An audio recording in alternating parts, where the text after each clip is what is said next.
Que a graça e a paz do Eterno te alcance aonde quer que você esteja, amém? Palavra do Senhor para os nossos corações hoje é 1 Pedro, capítulo 3, que diz assim: Assim também você, esposa, deve obedecer ao seu marido, a fim de que, se ele não crer na mensagem de Deus, seja levado a crer pelo modo de você agir.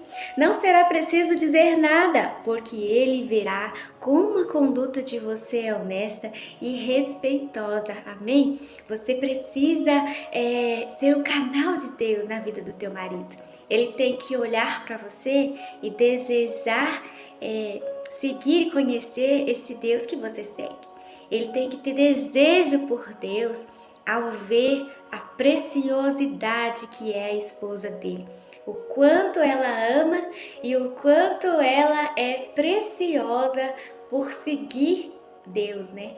Ela não é só aquela mulher que ela está sempre na casa de Deus, mas quando ela entra na casa dela, ela é uma mulher rixosa, ela é uma mulher que torna o ambiente insuportável, onde o seu marido não tem prazer nenhum de voltar para aquela casa, por isso ele muitas vezes nem volta. Ele fica mesmo em outros lugares porque a casa dele é insuportável. A casa dele não é a casa dele. Ele não tem liberdade para nada, né? É menosprezado por tudo. Ele é intolerado ali, ele é desprezado. Ele é incomodado, né? Porque muitas vezes, por falta de sabedoria, a mulher quer tanto que ele esteja seguindo a caminhada com ela, que ela fica murmurando e reclamando e enchendo e perseguindo a mente daquele homem, e ele não vai fazer mesmo por pirraça. E ele não consegue ver Deus na vida daquela mulher, transformação, não consegue ver aquela mulher fazer o que ela fala, né? Ou fazer aquilo que deveria ser a conduta dela. Então ele não quer nem saber. E o Senhor fala, se você tiver a verdadeira conduta, né? A conduta honesta e respeitosa, né? Não vai ser preciso você dizer nada, ele diz aqui, ó. Não procure ficar bonita usando enfeites, penteados exagerados, joias ou vestidos caros. Pelo contrário, a beleza de você deve estar no coração, pois ela não se perde. Ela é a beleza de um espírito calmo e delicado, que tem muito valor para Deus, porque era assim que costumavam se enfeitar as mulheres do passado, as mulheres que eram dedicadas a Deus e que punham a sua esperança nele. Elas eram obedientes ao seu marido. Sara foi assim. Ela obedecia a Abraão e o chamava de meu senhor. Você será agora sua filha, se praticar o bem e não tiver medo de nada. Ou seja, aqui o Senhor chama a atenção em dois pontos, né? Primeiro, que ele não está dizendo que nós não podemos nos arrumar.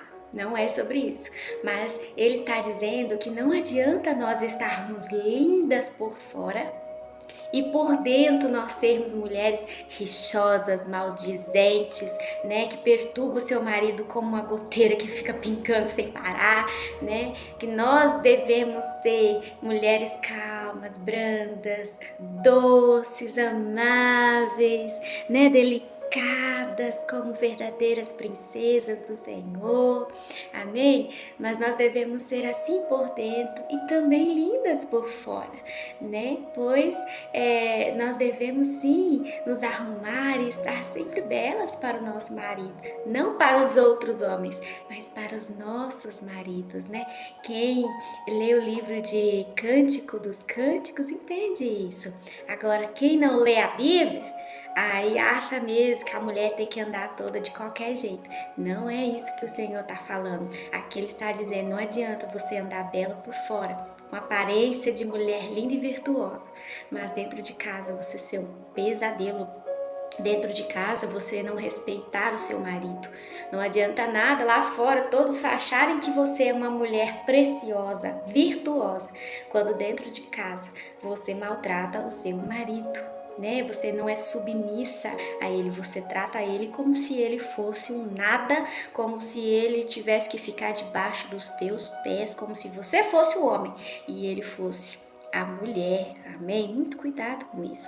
Também você, marido, na vida em comum com a esposa, reconheça que a mulher é o sexo mais frágil e que por isso deve ser tratada com respeito, porque a esposa também vai receber junto com você o dom da vida, que é dado por Deus. Haja assim para que nada atrapalhe as orações de vocês. O Senhor deixa bem claro que o marido que é mau, quando a filha dele se ajoelha e fala pro pai dela, que tá lá no céu, a conduta do seu marido e o quanto ela tá triste, o pai dela vai acertar as contas com esse marido. E esse marido não vai conseguir prosperar, não vai conseguir avançar, vai ter as suas orações interrompidas. É a palavra do Senhor que diz, porque ele está sendo mal com a preciosa filha do Eterno.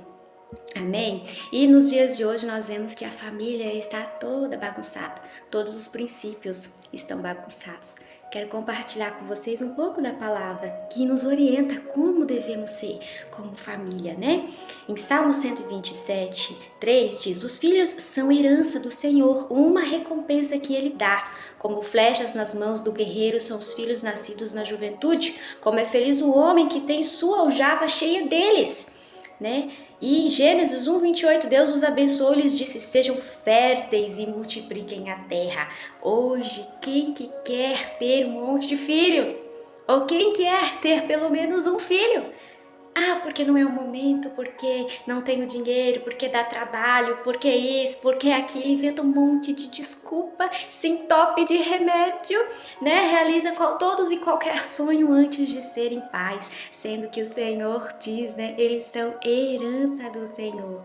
Vão e multipliquem a terra. Isso ainda permanece. Se nós temos condições de ter, nós devemos ter, né? Aí aqueles que não têm condição, têm um monte de filho. E nós que podemos, que temos o Senhor cuidando de nós, que nos garante que não vai deixar que nada que nós precisemos falte, nós não temos coragem de ter filhos, né? Em Marcos capítulo 10, versículo 6 ao 9 diz: mas no princípio da criação, Deus os fez homem e mulher. Por essa razão, o homem deixará pai e mãe, se unirá à sua mulher, e os dois se tornarão uma só carne. Assim, eles já não são dois, mas sim uma só carne. Portanto, o que Deus uniu, ninguém o separe. Quantos hoje em dia se casam e ainda falam assim: ah, se não der certo, eu separo. Não é assim. O que Deus uniu, que o homem não separe. É para sempre. Uniu? Para sempre. Por isso que a gente deve namorar, escolher bem escolhido, para depois a gente se envolver. 1 Timóteo, capítulo 5, versículo 8. Se alguém não cuida dos seus parentes, e especialmente dos de sua própria família, negou a fé e é pior do que um descrente. Quantos homens, né, que lá fora aparentam uma coisa, mas dentro de casa é o próprio cão, né? Eclesiastes 9:9 diz: desfrute a vida com a mulher a quem você ama. Um dia, outro, só quando namorar? Não. Todos os dias desta vida sem sentido que Deus dá a você debaixo do sol. Todos os dias. Deuteronômio 6:6 diz que todas estas palavras que hoje lhe ordeno estejam em seu coração, ensine-as com persistência a seus filhos, converse sobre elas quando estiver andando pelo caminho, quando se deitar e quando se levantar. Quantos filhos têm a oportunidade de terem pais que ensinam a palavra a eles? Em Êxodo 20:12 diz: honra teu pai e tua mãe, a fim de que tenhas vida longa na terra que o Senhor, o teu Deus, te dá. Tudo distorcido.